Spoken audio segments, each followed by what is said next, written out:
السلام علیکم ورحمۃ اللہ وبرکاتہ۔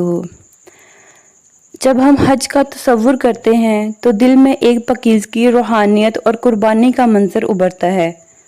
لاکھوں مسلمان سفید لباس میں ایک مرکز کی طرف رواں دواں، ایک ایسا منظر جو دل کو جھنجھوڑ دیتا ہے۔ مگر کیا آپ نے کبھی سوچا کہ اسلام سے پہلے زمانہ جاہلیت میں لوگ حج کیسے کرتے تھے؟ کیا وہ بھی خانہ کعبہ کا طواف کرتے تھے؟ کیا ان کا حج بھی عبادت کے جذبے سے بھرا ہوتا تھا یا کچھ اور تھا جو ہمیں حیران کر دے گا؟ آج ہم آپ کو لے کر چلتے ہیں ایک حیران کن، دل دہلا دینے والے تاریخی سفر پر۔ یہاں حج صرف عبادت نہیں بلکہ تجارت، نمائش اور فخر کے ایک علامت بن چکی تھی۔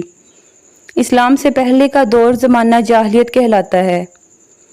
یہ وہ دور تھا جب عرب معاشرہ جہالت، شرک، اخلاقی پستی اور اندھیروں میں ڈوبا ہوا تھا۔ یہاں ظلم، لڑائی، شراب، جوا، زنا اور بت پرستی عام تھی۔ ہر قبیلہ اپنے خداؤں کا پجاری تھا اور مکہ کا خانہ کعبہ، وہ بھی ان بتوں کا مرکز بن چکا تھا۔ خانہ کعبہ میں تقریباً 360 بت رکھے گئے تھے۔ ہر قبیلہ اپنے الگ بت لاتا۔ خانہ کعبہ پر غیر شرعی رسمیں، حج جس کا آغاز حضرت ابراہیم علیہ السلام کی سنت سے ہوا تھا، بگڑ کر ایک رسم بن گیا تھا۔ زمانہ جاہلیت میں حج کیا تھا؟ لوگ دور دور سے آتے تھے، مگر وہ حج جس کا مقصد اللہ کی بندگی تھا، وہ اب ننگا طواف، شاعری کے مقابلے، تجارت کے سودے، قومی فخر کا مظاہرہ میں تبدیل ہو چکا تھا۔ مرد و عورت خانہ کعبہ کا ننگا طواف کرتے تھے۔ ان کا کہنا تھا، ہم اسی لباس میں طواف نہیں کریں گے جس میں ہم نے گناہ کیے۔ بعض قبائل خاص کپڑے بیچتے تاکہ طواف ہو سکے۔ ان کے درمیان چلنا باقی تھا مگر شرک بھرا ہوا تھا۔ قریش خود کو برتر سمجھتے عرفات نہیں جاتے۔ وہ کہتے تھے، ہم اہل حرم ہیں، باہر کیوں جائیں؟ جانور ذبح کرتے مگر ان کا نام اللہ کی بجائے اپنے بتوں پر رکھتے۔ کہتے بسم حبل یا بسم منات۔ اللہ کو بھی مناتے تھے مگر ساتھ ساتھ بتوں کو وسیلہ بناتے تھے۔ حج اب صرف عبادت نہیں بلکہ تجارتی میلہ، قبیلوں کے بیچ برتری کی ڈور۔ حج کے دنوں میں اکافہ اور ظلم الزاج جیسے بازار لگتے۔ یہاں تلوار، کپڑے، غلام، عورتیں، سب کچھ بیچا جاتا تھا۔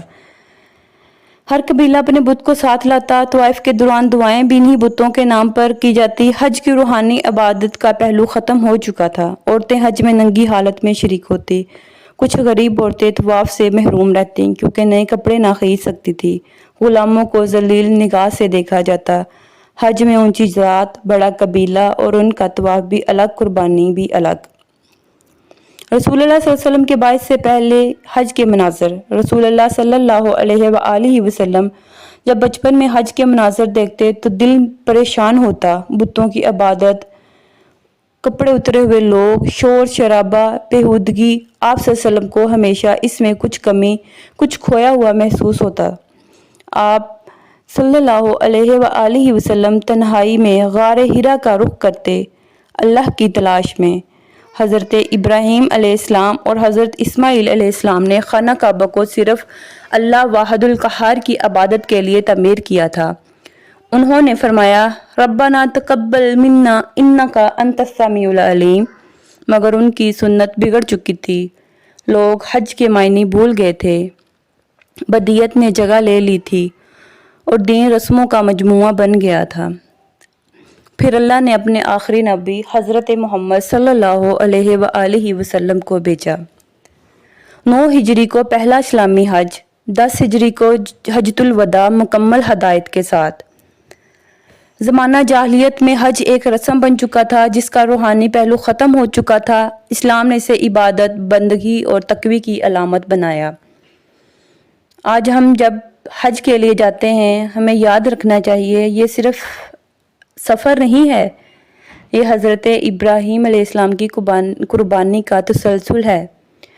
یہ حضرت ہاجرہ کی دوڑ ہے، یہ حضرت اسماعیل علیہ السلام کی رضا ہے، اور سب سے بڑھ کر یہ توحید کا اعلان ہے۔ اگر آپ چاہتے ہیں کہ مزید ایسی ایمان افروز ویڈیو آپ تک پہنچے اور اسلامی تاریخ کے پوشیدہ پہلو آپ تک پہنچے تو ہمارے چینل روشنی ہدایت کو ضرور سبسکرائب کریے گا۔ ویڈیو کو لائک اور آگے ضرور شیئر کریے گا اور کمنٹ بھی ضرور کریے گا۔ اللہ ہمیں حج کا اصل مقصد سمجھنے کی توفیق عطا فرمائے۔ جزاک اللہ خیرہ۔